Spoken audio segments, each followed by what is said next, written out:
നമ്മുടെ ആൾക്കാരെ എലക്ഷന് നിർത്തിയാൽ ഞങ്ങൾ വോട്ട് തരാം എന്ന് മതവിഭാഗങ്ങൾ പറയുമ്പോൾ അതിനനുസരിച്ച് ചെയ്യുന്നില്ലെന്നുണ്ടെങ്കിൽ ഒരു രാഷ്ട്രീയ പാർട്ടിയിൽ ഒരാളും ചെയ്യത്തില്ല.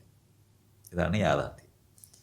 അപ്പോൾ നമ്മളിപ്പം നോക്കുമ്പം ഈ സകല സ്ഥലങ്ങളിനകത്തും ജാതി മത സംഘടനകളിനകത്തെ ബാർഗൈനിങ്, ഈ എലക്ഷന് ബാർഗെയിൻ ചെയ്യാൻ പറ്റുന്നവരായിട്ട് അവർ മാറി.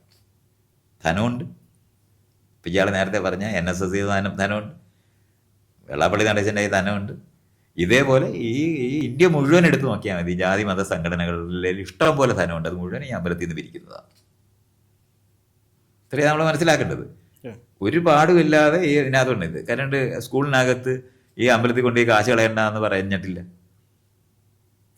ആ സാധനം പഠിപ്പിക്കുന്നേ ഇല്ല. അവിടെ പരമാവധി പ്രാർത്ഥനയാണ് ഇപ്പോഴും ഉള്ളത്. രാവിലെ പ്രാർത്ഥന കഴിഞ്ഞിട്ടാണ് പോകുന്നത്.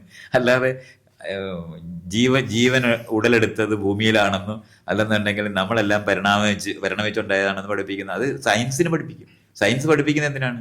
സ്കൂളിൽ ജോലിക്ക് പോകാൻ. പഠിച്ചു കഴിഞ്ഞിട്ട് ജോലി കിട്ടും.